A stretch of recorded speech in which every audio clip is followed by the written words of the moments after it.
आज सौभाग्य की बात है कि आपके इस गुरुकुल में एक युवा संत का आगमन हुआ है। मैं आपसे निवेदन करूंगा, आधे घंटे का एक सत्र जो आपके जीवन में एक नई ऊर्जा पैदा करेगा, एक नया आत्मविश्वास आप में पैदा करेगा। एक एक शब्द को ध्यान से सुनेगा और उसको आत्मसात करने का प्रयास कीजिएगा, तो ये उपयोगी नहीं बहु उपयोगी सत्र साबित होगा। तो मैं अधिक वक्त नहीं लेते हुए पूज्य महाराज श्री के चरणों में नमन करते हुए आपसे प्रार्थना करता हूं कि राष्ट्र की युवा पीढ़ी जो सामने बैठी है उनको अपने सुंदर प्रेरणादायी प्रवचनों से लाभान्वित करें। पूज्य भाई श्री संतोष सागर जी महाराज की, भारत माता की, भारत माता की, वंदे वंदे वंदे। अब संकल्प करना है कि ये गीता जो आज हमें उपहार के रूप में पूज्य महाराज श्री संतोष सागर जी महाराज ने दी है, हम उसको पढ़ेंगे और अपने जीवन में उतारेंगे, क्योंकि ये वो ग्रंथ है, ये वो संदेश है जो भगवान कृष्ण ने अपने सखा अपने मित्र अर्जुन को दिया जब वो अवसाद में चले गए, डिप्रेशन में थे, हार गए थे, हथियार डाल दिए थे, तब भगवान ने संदेश दिया और उनको आत्मसात करके अर्जुन ने अपने लक्ष्य को प्राप्त किया और महाभारत की जीत दर्ज की। ठीक उसी तरह से हम भी इसको पढ़ेंगे और अपने जीवन में अपने लक्ष्य को प्राप्त करके अपने माता पिता गुरुजनों के प्रति श्रद्धा और समाज और राष्ट्र की सेवा का संकल्प करेंगे। भारत माता की बहुत बहुत धन्यवाद सभी। बोलिए भारत माता की। आदरणीय प्रधानाचार्य महोदय, सभी शिक्षकगण और मेरे सामने विराजमान मेरे युवा भाई बहन, जहाँ तक मुझे लग रहा है इस आयोजन की सूचना अभी आप सब लोगों को मिली होगी कि कल मिल गई थी, अभी मिली है ना।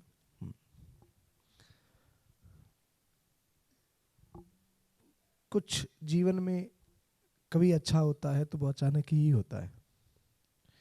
आधे घंटे का ये सत्र आज मेरा कहीं और होना था और ये आप अपने गुरुओं की कृपा माने कि ये अनमोल क्षण आपको मिल रहे हैं।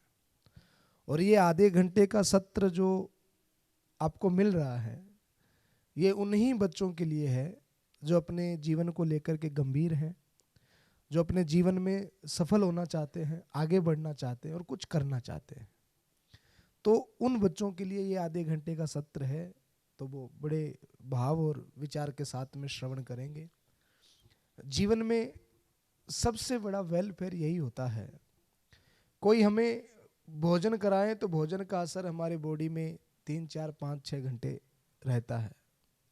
कोई हमें पानी पिलाए तो उसका असर हमारी बॉडी में घंटे 2 घंटे रहता है। पर कोई हमें अच्छा विचार दे दे, कोई उपदेश दे दे, कोई अच्छी बात दे दे, तो उसका असर बोलो ना जीवन भर रहता है। तो आज कुछ अच्छी बातें शायद हमारे जीवन में क्रांति ला दे और हमारा जीवन बदल दे। मैं अपने बात को आरंभ करूं उससे पहले आप सब लोगों से मेरा एक सवाल है। निश्चित अगर मैं आपसे पूछूंगा कि आप सब लोग सफल होना चाहते हैं तो आप कहेंगे यस, यही कहेंगे ना, क्योंकि बच्चों से युवाओं से मेरा अनुभव बहुत हो चुका है। जितनी भी बड़े बड़े इंस्टीट्यूट है पूरे राजस्थान भर में, कोई इंस्टीट्यूट ऐसा नहीं है जहां मैं न गया हो, और अभी तक 3 लाख से भी ज़्यादा युवाओं से मैं मिला हूं। तो आज हम बात सफलता की नहीं करेंगे। सफल हम सब होना चाहते हैं, पर मेरा आप सब से एक प्रश्न है। सफलता के कारण अनेक हैं, मेरा प्रश्न यह है कि हारने का कारण क्या है। सफलता का प्रयत्न कोशिश हम सब कर रहे हैं, पर अगर कोई हार जाए अपनी लाइफ में, फेलियर हो जाए, तो उसका एक रीजन मोटा मोटा आपको देना हो तो क्या देंगे? हारने का कारण क्या होता है? कोई बता सकता है आप में से? बेटियां बहनें बताएंगी आप में से कोई? हारने का कारण क्या होता है? हाँ खड़े होके बताओ, ऐसे मत बताओ। हाँ अब जीत को पाने के लिए अपने पूरे प्रयत्न ना करना। जीत को पाने के लिए अपने पूरे प्रयत्न ना करना। पूरे प्रयत्न ना करना। ना करना। और कोई पूरे प्रयत्न करने के बाद में हार जाए, ऐसा हो ही नहीं सकता है? ऐसा हो ही नहीं सकता। होता है बेटा, होता है। एक स्टूडेंट 2 किसी चीज के लिए तैयारी कर रहे हैं और उसको 95 मार्क्स चाहिए, तो एक 93.5 पे रह गया तो उसने पूरा प्रयत्न ना, ये कैसे कह सकते हैं आपकी पूरी प्रयत्न नहीं किए? ये कैसे कह सकते हैं आप? कुछ कमी रही होगी, अच्छा, आप भाग्य को मानते हैं? थोड़ा बहुत। थोड़ा बहुत कैसे? कैसे? एक कोई दृष्टांत उदाहरण कैसे दे सकते हो कि भाग्य किसे कह सकते हो आप? अच्छा, कर्म को मानते हैं? हाँ कर्म को पूरा मानते हैं? हाँ। भाग्य को थोड़ा। थोड़ा बहुत मानते हैं। क्या नाम बेटा आपका? संजय। संजय, बहुत गुड, ताली बजाओ संजय के लिए, बहुत बढ़िया जवाब। ये एक रीजन है, 99.5% आपका सवाल का जवाब सुंदर है। ये एक रीजन है किसी भी जीत के लिए पूरा प्रयत्न न करना। बहुत सुंदर जवाब। बैठो बेटा। और कोई मेरा भाई बहन? हाँ मेरी गुड़िया। कोई बात नहीं, बताओ। आत्मविश्वास की कमी, हारने का एक दूसरा रीजन आ गया, आत्मविश्वास की कमी। बैठो, थैंक यू। और कोई मेरा भाई बहन को जवाब दे? हाँ मेरा भाई, गुड। प्रयास में कहीं ना कहीं गलती हुई होगी। बहुत, आपका क्या नाम बेटा? बहुत बढ़िया, बैठो। और कोई? हारने का रीजन, आदमी हारता क्यों है? कोई और बता सकेगा? चलो, 3 बच्चों ने बताए, तीनों के अलग अलग आंसर आए। हारने का एक कारण क्या है? आपने कहा प्रयास में कमी, आपने कहा आत्मविश्वास में कमी, आपने कहा प्रयास में गलती। तो तीनों ही मार्क हैं, तीनों ही कारण बन सकते हैं। पर हारने का एक मोटा मोटा कारण अगर हम बात करें, जो भगवत गीता में श्री कृष्ण ने कहा है, एक लाइन आप सब लोग मेरे साथ में दोहराएंगे। कोई भी आदमी फेलियर होता है, हारने का एक मोटा मोटा रीजन, कारण होता है। एक लाइन, एक स्लोगन है गीता का, अब सब मेरे साथ में बोलेंगे। संशय आत्मा विनश्यति ही। एक बार और दोहराएंगे, संशय आत्मा विनश्यति ही। एक बार फिर दोहराएंगे, संशय आत्मा विनश्यति ही। संशय मीन्स, संशय मीन्स है संसार। संशय मीन्स, इंग्लिश मीडियम है क्या ये? हिंदी इंग्लिश दोनों। संशय, इतनी कमजोर हिंदी कैसे है आपकी? हाँ, आशंका, शंका। संशय मीन्स क्या होता है? डाउट। अगर हम अपनी क्षमताओं को लेकर के, अपनी काबिलियत को लेकर के, अपनी ऊर्जा को लेकर के अगर हमारे मन में डाउट है, डाउट का मतलब कोई भी क्रिया है मैं नहीं कर सकता, ये जो शब्द है, ये जो सब्जेक्ट है, ये जो विषय है कि मैं नहीं कर सकता, ये आदमी का, श्री कृष्ण कहते हैं गीता में कि ये फेलियर होने का एक मोटा मोटा कारण होता है कि मैं नहीं कर सकता, या फिर मैं कर पाऊंगा या नहीं कर पाऊंगा, यार मैं सफल होऊंगा क्या नहीं होऊंगा। प्रयत्न कर रहे हैं, मेहनत कर रहे हैं। देखो हमारे धर्म में दो शब्द हैं, कॉमन लगते हैं पर दोनों में रात दिन का अंतर है। एक शब्द है चिंता और एक शब्द है चिंतन। बोलेंगे चिंता और चिंतन। चिंता और चिंतन में डिफरेंस क्या, अंतर क्या है? बोले जो बच्चा निरंतर अपने रिजल्ट के बारे में सोचता है कि मेरा रिजल्ट कैसे आएगा, मेरा रिजल्ट कैसे आए, उसको कहते हैं चिंता। और जो अपनी स्टडी के बारे में सोचता है कि मुझे पढ़ना है, रिजल्ट सो आए, मुझे अपनी मेहनत करनी है। श्री कृष्ण ने भी तो गीता में यही कहा ना, कर्मण्येवाधिकारस्ते मा फलेषु कदाचन। तुम्हारा काम सिर्फ यह है कि मुझे मेहनत करनी है, रिजल्ट के बारे में सोचना तुम्हारा काम नहीं है। तुम्हारा काम मेहनत करना है। एक किसान खेत में जब जाता है, बीज डालता है, 4 महीने मेहनत करता है, वो उसका काम है। अब बारिश होना, फसल कितनी होना, कैसी होना, वो उस किसान का सोचने का काम नहीं है। उसका काम है सिर्फ मेहनत करना। और वो मेहनत कब रंग लाती है पता है? जब भी कोई हम काम करते हैं तो एक तो उसमें डाउट ना हो कि मैं नहीं कर पाऊंगा, ये पहला लेसन, कि मैं नहीं कर पाऊंगा, ये शब्द आपकी डिक्शनरी में नहीं होना चाहिए। अब उस शब्द को सार्थक करने के लिए एक दूसरी चीज होती है, मेहनत के साथ में, मेहनत सही दिशा में हो और इंटरेस्ट के साथ में हो। किसके साथ में हो? अब मेरा दूसरा सवाल आपसे ये रहेगा कि आप यहाँ पढ़ने के लिए आते हो, अब सबका पढ़ाई में इंटरेस्ट है? बोलो ना, कि जबरदस्ती वाला मामला है? जबरदस्ती वाला मामला तो नहीं है ना, घर वाले जबरदस्ती तो नहीं भेज रहे ना। एक वो बड़ी प्रसिद्ध कहानी है, एक ऐसा कोई आदमी था जो दुनिया भर के जो विशेष चीजें उनकी खोज में वो रहता था, कुछ भी अलग विशेष हो। तो उसके पास में एक आदमी कुत्ता लेकर के आया। बोले ये कुत्ता बहुत विशेष है। बोले विशेष है कैसे? बोले ये गिटार बजा लेता है। गिटार बजाता है? बजा के दिखा। कुत्ते ने गिटार बजा करके दिखा दी। वो भैया बोले कितना दाम देना है उसका? जितना मूल्य चाहिए उतना दूंगा, कुत्ता गिटार बजा रहा है। उतने में एक बड़ा कुत्ता आया और उस छोटे कुत्ते को जो गिटार बजा रहा है कान पकड़ के ले गया। तो उसने खोजी ने कहा ये क्या हुआ? बोले ये इसकी माँ है। बोले इसको क्यों पकड़ के ले जा रही? बोले ये गिटार बजाकर सिंगर बनना चाहता है और इसकी माँ कहती है इसको डॉक्टर बनाऊंगी। तो इसको पकड़ के ले गई।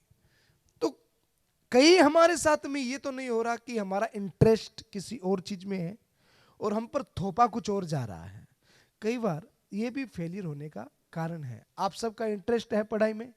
ईमानदारी से जवाब दीजिएगा भाई, है सबका? तो एक ईमानदारी से जवाब और दीजिएगा, जब हम पढ़ रहे होते हैं, किताब हमारे सामने होती है, उस समय मोबाइल किस किस को याद आता है? पढ़ते समय मोबाइल किस किस को याद आता है? देखो ये संजय महाभारत वाला है क्या? बड़ा ईमानदार है।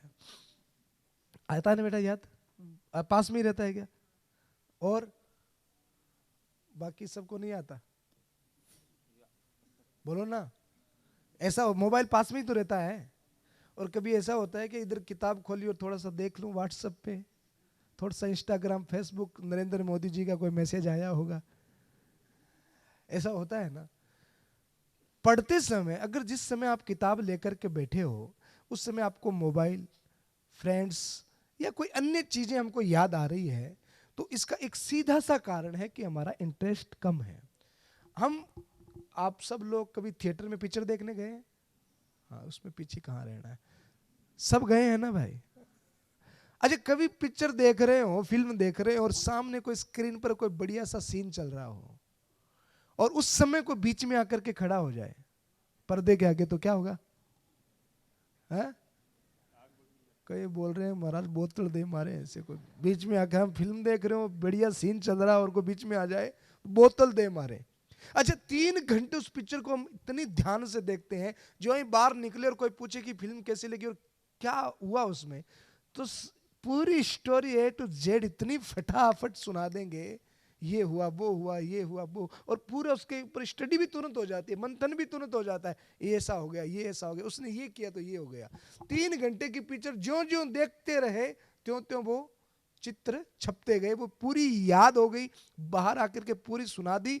और आज से 4 साल पहले जो फिल्म देखी थी वो भी आज तक मेमोरी में है, पूरी याद में है। बोलो ना, सही बात होती है ना ये? क्यों?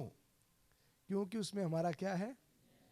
इंटरेस्ट है। इंटरेस्ट में आदमी डूब जाता है, फिर अन्य चीजें कोई याद नहीं आती। आपने कभी मम्मी को घर पर टेलीविजन देखते हुए, धारावाहिक देखते हुए देखा होगा। मम्मी जब नाटक देख रही होती है ना, धारावाहिक, और सामने वो आर्टिस्ट, धारावाहिक की अभिनेत्री जैसा जैसी एक्टिंग करती है, अगर वो रोती है, मम्मी भी बैठी बैठे रो रही है। वो हंस रही है तो मम्मी भी हंस रही है। और उस समय अगर पापा बीच में आ जाए तो रिमोट दे मारे। इतना इंटरेस्ट हमारा पढ़ाई में जगे कि पढ़ते समय हमको कोई दूसरी चीज याद नहीं आए। अगर पढ़ते समय मोबाइल याद आ रहा, मन ये कर रहा है कि यार थोड़ा सा देख ले क्या आया मैसेज, पढ़ते समय फ्रेंड्स याद आ रहे हैं, पढ़ते समय कोई टेलीविजन याद आ या कोई अन्य चीज घूम रही है, तो इसका मतलब ये है कि हमारा उसमें इंटरेस्ट नहीं है। और जब तक इंटरेस्ट नहीं होगा तब तक एकाग्रता नहीं आएगी। इस दुनिया में 85% लोग शरीर के नीचे के हिस्से से काम करते हैं, यानी कि मेहनत मजदूरी करते हैं बैल की तरह। और 15% लोग ऐसे हैं जो इस ब्रेन को यूज कर पाते हैं और इसका इस्तेमाल करके वो अपनी क्षमताओं को जागृत करके दुनिया में जिस लक्ष्य को लेकर के वो चल रहे हैं उस लक्ष्य को प्राप्त कर लेते हैं।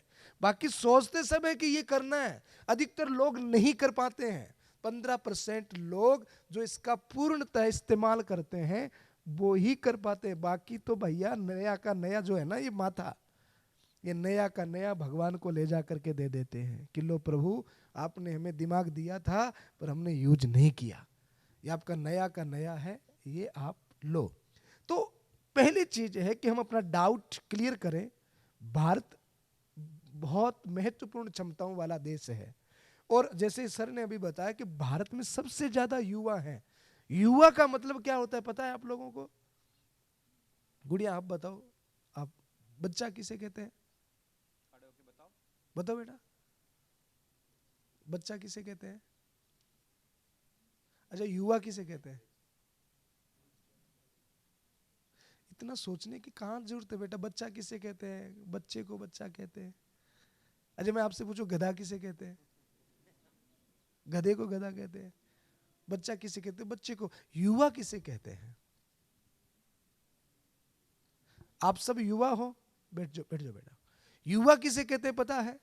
युवा वो है जो कुछ कर सके, युवा वो है जो कुछ नया क्रिएटिव करे, युवा वो है जो कुछ नया बना सके, जो ऊर्जाओं और क्षमताओं से परिपूर्ण हो। एक 90 साल का व्यक्ति और उसके अंदर में कुछ नया करने की क्षमता है, वो युवा है। और एक 20-25 साल का बच्चा भी अगर थोड़ी सी समस्याओं से हार गया, डिप्रेशन में चला गया, एंजाइटी का शिकार हो गया, तो उसका मतलब यह है कि वो वृद्ध हो चुका है। तो मैं आप सब लोगों से कहूंगा कि आप उगते हुए सूर्य हो और उगता हुआ सूर्य बहुत सुंदर, बहुत लालिमा लिए और बहुत सारी जीवन भर की संभावनाएं लिए हुए पैदा होता है। आज आपका जीवन जितना अनमोल है, आने वाले 10 साल के बाद में उतना अनमोल नहीं रहेगा। आज आपके पास में इतना समय है, सारी चीजें वापस आ सकती है, बस एक ही चीज वापस नहीं आती है और उस चीज का नाम है समय। आज का जो दिन निकल गया ना, आप जितनी दौलत संपत्ति आप दो तो फिर भी आज का दिन वापस नहीं आने वाला। इसलिए महापुरुष क्या करते हैं? वो सबसे ज्यादा अपने समय का सदुपयोग करते हैं। हमारे यहाँ पर बचपन से हमें सिखाया गया कि ज्यादा सोचना नहीं है, ज्यादा सोचना नहीं है, ज्यादा सोचना नहीं चाहिए। पर रियलिटी ये है कि आदमी को बहुत ज्यादा सोचना चाहिए। आपका 10 मिनट कहां बीता ये आपको सोचना चाहिए। आप सुबह से लेकर शाम तक क्या करते हो ये आपको सोचना चाहिए। आपके मित्र कैसे हैं, आपके आसपास का माहौल कैसा है, ये आपको सोचना चाहिए। आप क्या खा रहे हैं दिन भर में, ये आपको सोचना चाहिए। आप क्या देख रहे हैं, ये आपको सोचना चाहिए। आप दिन भर में क्या सुन रहे हैं, ये आपको सोचना चाहिए। क्योंकि जो आप खा रहे हैं, जो देख रहे हैं, जो सुन रहे हैं, आप वैसे ही बन जाते हैं। इसलिए आपको जैसा बनना है वो आप पहले निर्धारित करिए। क्योंकि मैं अक्सर कहा करता हूं कि एक बड़ी सारी शिप को, जहाज को समुद्र में छोड़ दिया जाए और अगर उस शिप में कोई मैप नहीं है, कोई कैप्टन नहीं है, तो वो कहीं खो जाएगी उस सागर में, वो अपने किनारे तक नहीं पहुंच पाएगी। पर वो शिप जब इस किनारे से दूसरे किनारे पर जाना चाहती है तो कैप्टन क्या करते हैं पता है? पहले उसका मैप तैयार करते हैं कि इसको कहां से कैसे ले जाना है। और वो दूसरे बंदरगाह तक जाती है तो उसमें कैप्टन पूरा मैप, पूरी तैयारी बनकर तो वो जहाज वहां तक पहुंच जाती है। तो आपको जो बनना है पहले तो उसका मैप बनाइए। मैप बना करके फिर उसी तरीके से आप जीना शुरू कीजिए, उसी चीजों को देखिए, उन्हीं चीजों को सुनिए, तो निश्चित आप जो बनना चाहते हैं बन जाएंगे। तो पहली चीज है कि मैं बन नहीं सकता, ये डाउट क्लियर हो। दूसरा, हम इंटरेस्ट जगाएं कि हमें क्या करना है। और इंटरेस्ट कब जगता है ये भी मैं आपको बता दूं। इंटरेस्ट तब जगता है जब हमें ये मालूम हो जाए कि हम क्या कर सकते हैं। समझ में आ रही है बात? जितने बच्चे यहाँ पर बैठे हैं ना, हो सकता है कि इनमें से कोई जीवन भर मजदूरी ही करता रहे, 15-20-25 हजार रुपए की नौकरी के लिए तड़पता रहे। हो सकता है आप में से ही कोई आने वाले 20 साल में बाद में भारत का कोई राष्ट्रपति, प्रधानमंत्री या कोई IAS अफसर बन जाए। ये संभावना हम सब के अंदर में है। आप में से कोई सुप्रीम कोर्ट का बड़ा जज बन जाए, कोई IAS ऑफिसर बन जाए, कोई बहुत बड़ा महात्मा, बहुत बड़ा साधु बन जाए। ये संभावनाएं हम सब के अंदर में है। अब हमें इस चीज को क्लियर कैसे करना है? हमें एकांत में रोज 5 मिनट का आप एक मेडिटेशन करो। ध्यान से सुनना मेरी बात, जो सफल होना चाहते हैं, रोज 5 मिनट का एक मेडिटेशन करो, अपने लिए करो, और उसमें आप ये चिंतन करो कि दुनिया में ऐसा कौन सा काम है जो मैं कर सकता हूं, मुझसे बेटर कोई नहीं कर सकता। सबका अपना अपना एक टैलेंट है, तो आप अपने अंदर में खोजिए कि मेरे अंदर में ऐसी कौन सी विशेष बात है जो मैं कर सकता हूं, वो कोई और नहीं कर सकता। जिस दिन आपको टैलेंट पता पड़ गया, आपका इंटरेस्ट जग जाएगा, उस दिन आपका डाउट भी क्लियर हो जाएगा, और आप देखोगे कि अल्प समय में आप सफलता के बहुत ज़्यादा करीब हो जाओगे। इस भारत में ऐसे युवा हैं जो 20-30-50 हज़ार रुपए की नौकरी के लिए मारे मारे फिर रहे हैं। इस भारत में ऐसे भी युवा हैं जिनके पीछे यूरोपियन विदेशी कंपनियां बड़ा बड़ा पैकेज लेकर के पीछे घूम रही है कि प्लीज आप हमारी कंपनी को ज्वाइन करो, आपको जो चाहिए वो हम देंगे। देखते हो ना आप ऐसा क्यों? क्योंकि उन्होंने अपना एक मैप बना लिया कि मुझे यहां जाना है, और वो उसी प्रकार की जिंदगी जीते रहे। तो मैं आप सब लोगों को निवेदन कर रहा हूं, आप फेलियर हो जाओ या आप सफल हो जाओ, मेरा कोई लाभ है क्या? ईमानदारी से विचार करिएगा, मेरा कोई फायदा है क्या? आप फेलियर हो तो मुझे कौन सा घाटा हो रहा है? आप सफल हो रहे हो तो मुझे कौन सा फायदा हो रहा है? मैं यहाँ आकर के और आज 1 साल से लगातार अपने घर को छोड़ करके लगातार मैं पूरे राजस्थान में घूम रहा हूँ और लाखों बच्चों से मिला हूँ। किस लिए? क्योंकि अगर मुझे पर्सनली पूछे कोई कि आप सबसे ज्यादा प्यार किससे करते हैं, तो मैं सबसे ज्यादा प्यार मेरे राष्ट्र से करता हूँ। और मेरा राष्ट्र का भविष्य कौन है? आप सब लोग हैं, हम सब लोग हैं। तो हम सब लोग अपने राष्ट्र को कैसा बनाएं? हम सब लोग, जो हमारे माता पिता ने जो सपने अपनी आंखों में सजा रखे हैं कि मेरा बेटा हो बड़ा होकर के हमें दुखों से निवृत्त करेगा, सम्मान दिलाएगा समाज में, वो माता पिता के सपने साकार करने के लिए वो अपना पेट काट करके मेहनत करके हम लोगों को यहाँ पर भेज रहे हैं। इस सनातन धर्म में उम्र के 4 पड़ाव हैं। जीवन के कितने पड़ाव हैं? 4। हम कौन से पड़ाव में हैं? पहले में हैं। पहला पड़ाव है 100 वर्षों की आयु है। 100 डिवाइडेशन 4 कितना हो जाता है? 25 तो हमारी जिंदगी का पहला पड़ाव है 25 वर्ष। और इन 25 वर्षों की कीमत शब्दों में आंकी ही नहीं जा सकती। ये वो 25 वर्ष हैं जो कुछ प्राप्त करने के, कुछ करने के हैं। और इन 25 वर्षों को अगर हमने व्यर्थ में गंवा दिए, आज 2 चीजें आपके पास में हैं, एक तो लुक्स और एक बुक्स। क्या है? हमें ध्यान किस पे देना है? सब जानते हो। और ज्यादा ध्यान किस पे है? बुक्स पे ही है सबका। या branded shoes, branded cutting, branded mobile, branded कपड़े। ये लुक्स आपको 2 साल, 3 साल, 5 साल आपको कुछ अच्छा दिखा सकता है, आपको अच्छा फील हो सकता है। बाकी 5 साल बाद में यही लुक्स जिसके ऊपर आप आज ज्यादा ध्यान दे रहे हो, ये दुखदाई बन जाएगा। हमारे बीकानेर में एक कलेक्टर साहिबा आई, मैं उसका नाम अक्सर स्मरण किया करता हूँ। उनका नाम था, आज शायद यहाँ पर भी आई होगी, आरती डोगरे। सुना सर आपने? आरती डोगरे, राजकुमार जी आपने सुना? बच्चों किसी ने? आरती डोगरे को कौन कौन जानता है? एक बिटिया जानती है। उसका आरती डोगरे जिला कलेक्टर हैं अभी वर्तमान में, और उनकी पेन में इतनी ताकत है कि पूरा राज्य उनसे प्रभावित होता है। अगर वो एक बात को नोटिस जारी कर दे, पूरा राज्य प्रभावित हो जाता है, इतनी ताकत है उनकी कलम में। अच्छा, उनका लुक्स की बात करें, उनकी हाइट कितनी पता है आपको? बच्चे की जितनी, इतनी सी, इतनी होगी, 3.5-4 फीट ही है। लुक्स तो 0 है, चेहरा कोई खास नहीं है, इतनी सी हाइट है। पर साहब उसने जो कमाल किया है, वो अमिताभ बच्चन की फिल्म का डायलॉग है ना कि हम जहां खड़े होते हैं लाइन, हाँ, फिल्मी डायलॉग तो सब जानते हैं। तो वो आरती डोगरे इतनी कमाल की है, उनके पास में लुक्स बिल्कुल भी नहीं है, पर वो जहां खड़ी हो जाती है और उनकी कलम में इतनी ताकत है साहब कि वो जो चाहे वो करें, पूरे जिले के मालिक हैं वो। तो ये चीज कब आती है? जब हम बुक्स पर ध्यान देते हैं। तो मेरा सिर्फ आप लोगों से यही निवेदन है कि आप अपने जीवन को सही ढंग से जिए और व्यसन और फैशन से दूर रहें। लड़के व्यसन से दूर रहें और लड़कियां बोलो पापा की परी नहीं बनना है। खूब पढ़ना है, खूब व्यायाम करना, खूब मेहनत करनी है। लड़के व्यसन से, लड़कियां फैशन से, और बुक्स पे ध्यान दें और खूब स्टडी करें। अपने जीवन को एक संकल्प के साथ में जिए, जागृत अवस्था में जिए, आलस्य में प्रमाद में न जिए, ऊर्जावान होकर के जिए। और मुझे कुछ करना है इस लक्ष्य के साथ में, एक स्वप्न के साथ में, रात दिन एक तड़फ के साथ में जिए कि नहीं मुझे अल्प समय में ये सब कुछ प्राप्त करना है। और मेहनत की भट्टी में अपने आप को झोंकिए। और आप देखेंगे यहां पर आप एक बात, एक स्लोगन शायद आपको सबको आता भी होगा। एक स्लोगन है कि राजा पूज्यते स्वदेशे और विद्वान पूज्यते सर्वदेशे।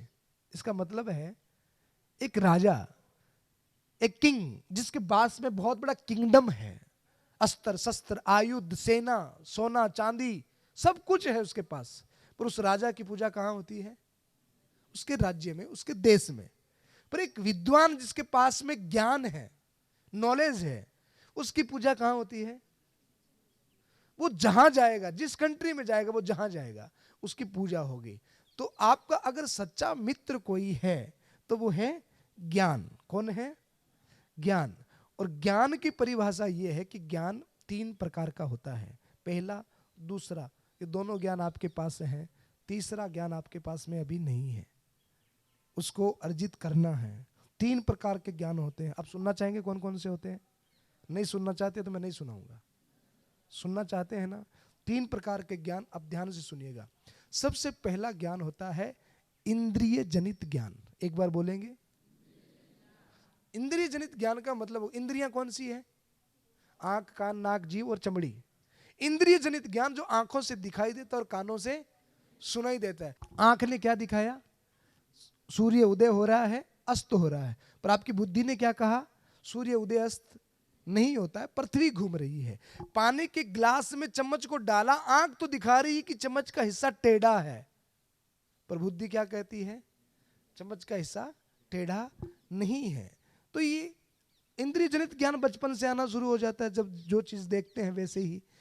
और बुद्धि जनित ज्ञान जब हम स्कूल में आकर के विद्या अध्ययन करते हैं, पढ़ाई करते हैं, नर्सरी से लेकर जब LLB MBA मेडिकल कॉलेज, कोई MBBS कर रहा है, कोई IIT कर रहा है, तब क्या होता है? हमारा बुद्धि जनित ज्ञान बढ़ता है।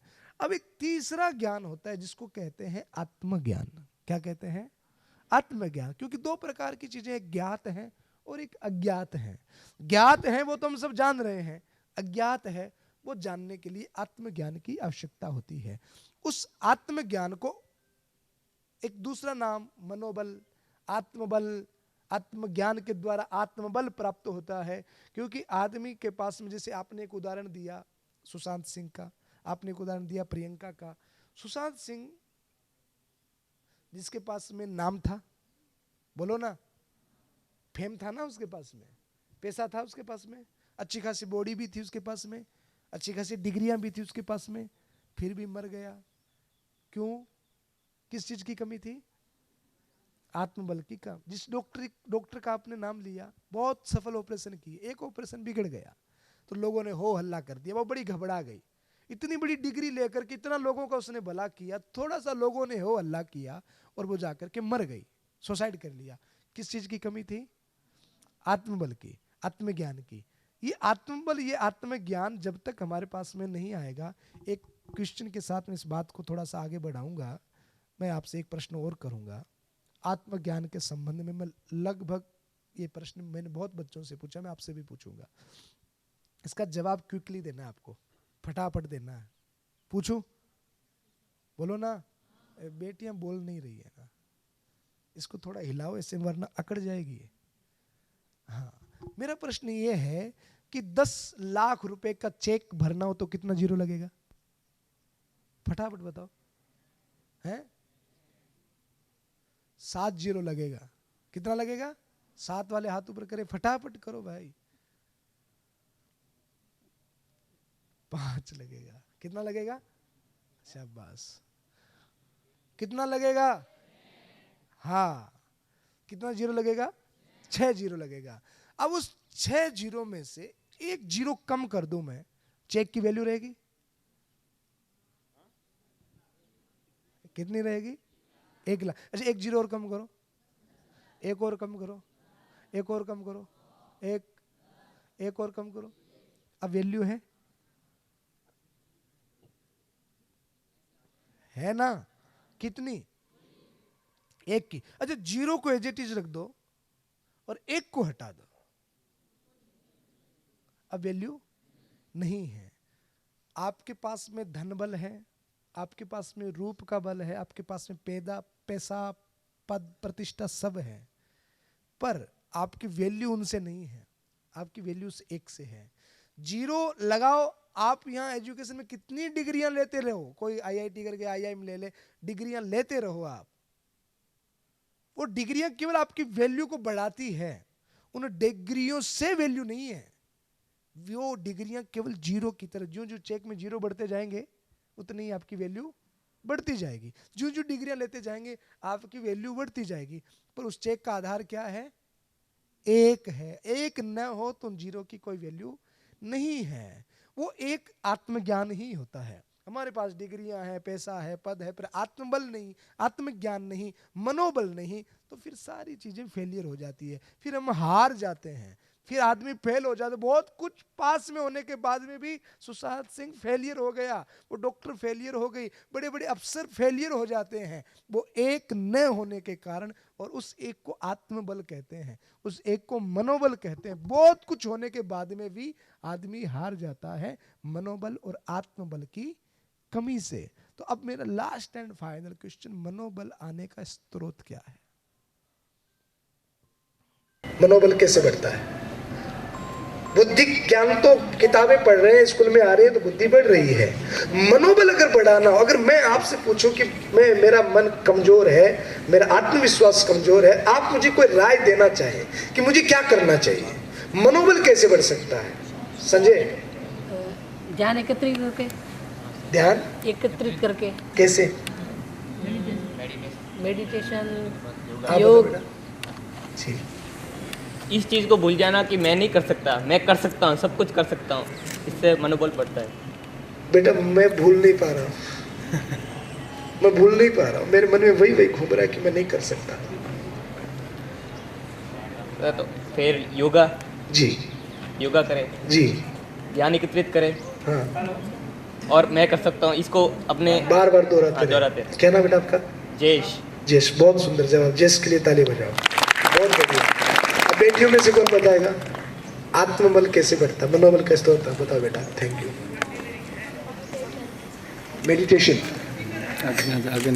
मेडिटेशन करने से आत्मबल बढ़ता है, बहुत बढ़िया।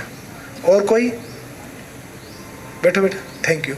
और कौन बताएगा आत्मबल का स्रोत क्या है, मनोबल कैसे बढ़ता है? हाँ,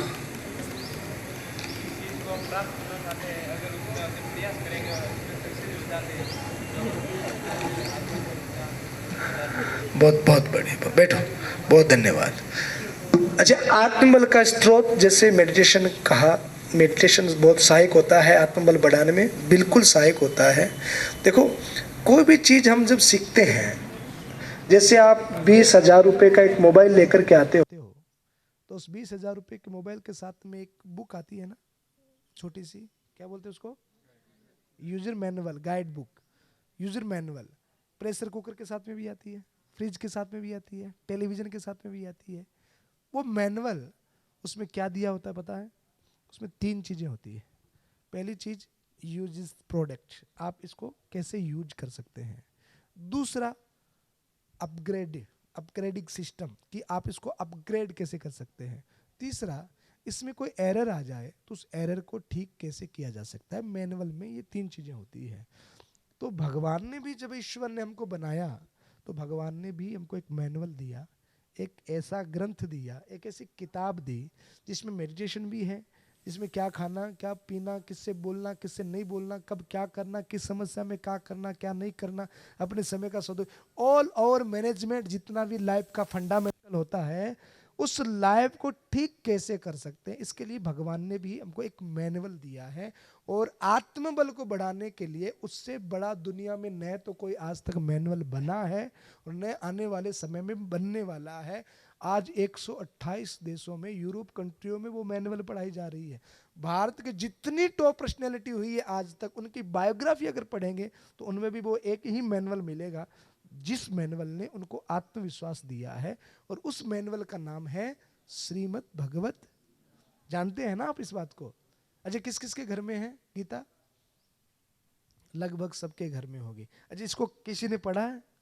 गीता को किस किस ने पढ़ा है? बोलो। 1 2 5 श्लोक आते हैं किसी को?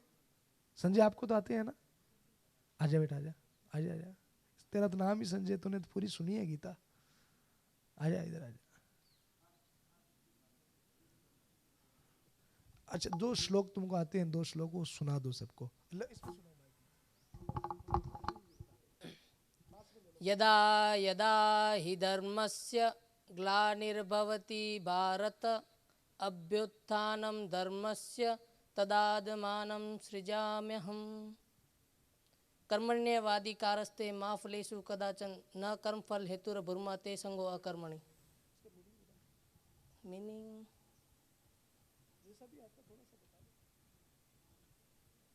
सेकंड वाले को बता। श्री कृष्ण अर्जुन से कहते हैं कि हे अर्जुन, तुम कर्म करते जाओ, फल की चिंता मत करो। तुम कर्म करोगे तो फल तुम्हारे पास चल कर गया। और बेटियों में आता है किसी को गीता का श्लोक? पर मैं आपसे एक निवेदन करूंगा, जो अपने मनोबल को बढ़ाना चाहते हैं और वास्तव में जो जीवन को लेकर के गंभीर हैं, तो आपके पास में अभी बहुत समय आगे हो सकता है, ये समय आपके पास न रहे, जीवन व्यस्त हो जाता है, जो आयु बढ़ती है। आप अपने समय का सदुपयोग करें और सबसे ज़्यादा ज्ञान अर्जित करिए।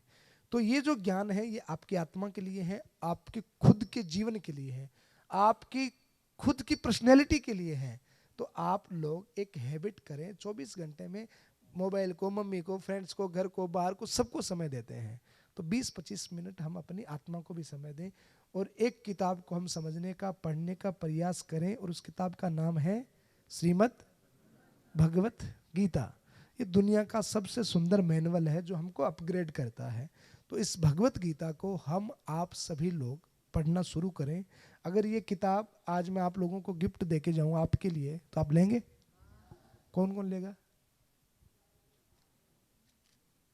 पक्का?